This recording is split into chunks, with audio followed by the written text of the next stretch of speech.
Ooh, more closer than expected. Hi, I wanted to make a quick video, which probably won't be quick because I have a bad habit of rambling. But I just got done watching ZabuTheSergal's video in regards to the whole situation with Rainy, and it was a pretty good video. It got me thinking about a couple things though. Um, what's going on with Rainy is unfortunate. Um, I feel bad that she had to go through all that shit, but I feel like in the big scheme of things, it should be kind of expected, I guess.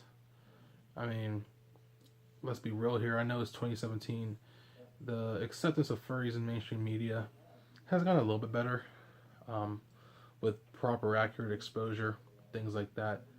But I feel like overall, like, I honestly feel like if you are becoming a furry or you do a little bit of first time research, you start to understand that we ain't the most accepted. There's still some misconceptions. There's still some inaccurate things, and there's still like this taboo thing about being a furry. And when you're put out into the spotlight, of course, people aren't gonna completely understand or enjoy it or whatever, right?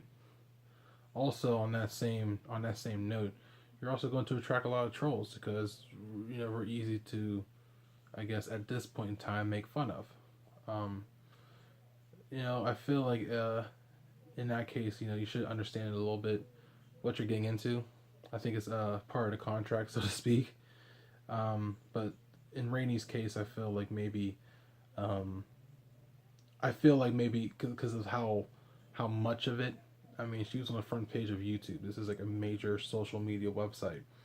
Um, I feel like in that case, um, how sudden and how vast the comments were, um, I can understand it being overwhelming, and I agree with her decision to kind of just take a break, kind of let it settle, and then maybe by the time she comes back to it, she can reinstate like the likes and reinstate the comments and kind of go back to her normal posting habits. Because personally, I enjoy Zabu and I also enjoy Rainy. I'm a big supporter of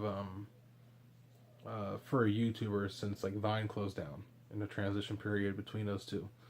But in regards to Zabu's video, um, I feel like although I agree with many of the points that he and his girl Babylon made, I feel there were some things that didn't.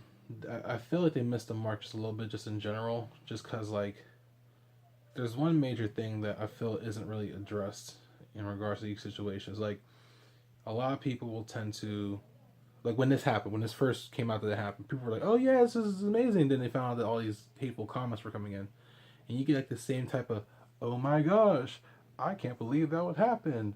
Oh, they're so pathetic. They have no life. Shame on them." Ha ha ha ha. Like the typical type of directing your criticism towards the commenter, the person that's making these comments and making these remarks.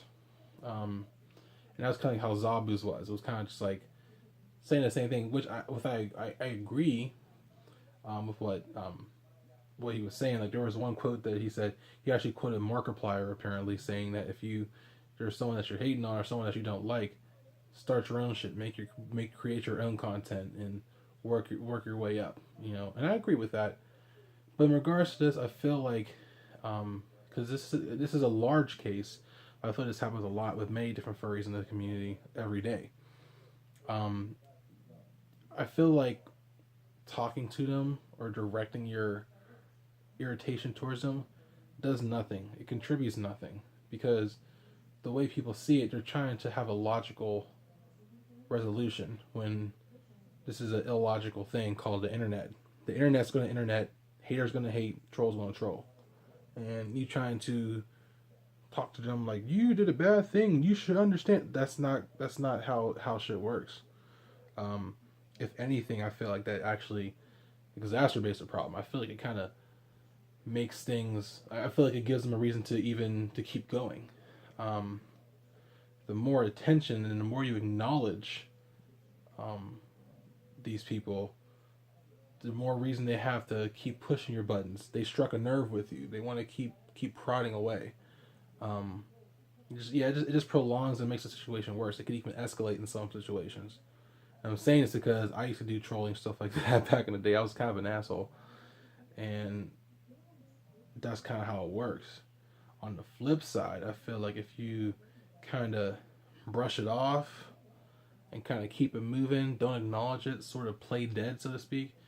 Um, I feel like that is the best way to kind of, you want to let the drama die down, and then you can go back on your way. Because like from the troll perspective or the hater perspective, if you're not acknowledging the fact that I'm telling you all these messed up things, it's kind of a waste of time, right? Like it's a one-sided conversation. So you're going to move on to somebody who's going to react in the way that you want them to react. So I don't know. I feel like Rainey's doing the right thing and doing this hiatus kind of thing, just kind of chilling for a bit. I feel like that's the best thing you can do right now. And it's kind of like that. There was a picture I'm thinking of. I can't remember where it was at. It might have been Facebook. It might have been Twitter. But basically, it was in regards to bullying, like bullying in school. And the quote basically, I'm just going to sum it up. I don't remember exactly, but it was basically saying, when you got to acknowledge bullying as a thing that's not going away. Bullying is not going to go away. So the best thing you can do, you can teach your children, is to like learn to combat that. And I agree. I was bullied a lot when I was in elementary school. Not so much in middle school and high school, but it was pretty severe in elementary school. And because of those formative years, like I still have kind of issues with like social anxiety and awkwardness that I still deal with to this day. It's gotten better, but it's still there. So I feel like you gotta apply that same type of logic to YouTube. It's the same type of thing. The human reaction is, if you're not getting a reaction with something, you're gonna move on. So that's basically it. I know I was kind of rambling a little bit, and let me clarify. I don't have anything against, nothing against Zabu and his video. I feel like I'm a fan of Zabu. I like his shit. I think he's really cool. But I feel like in regards to that and what other people are saying about this, it's not really doing anything. I think the best thing we can do is learn that it exists. And you have to learn to not let it get to you. Don't let it drag you down. Keep it moving. Don't let your sensitivity show, because once you let your sensitivity show, that's just giving them more reason to go. It's just giving them more reason to push your buttons. So yeah, that's pretty much what I'll end on. I'm not trying to stir the pot or anything. I'm just kind of throwing my 2 cents out there, just throwing it out there. But yeah, that's basically all I had to say. So in regards to that, I guess that's it. I appreciate if you actually sat through this whole thing. It's just me rambling, really. So yeah, that's about it. I will see you guys later and stuff, I guess. Peace.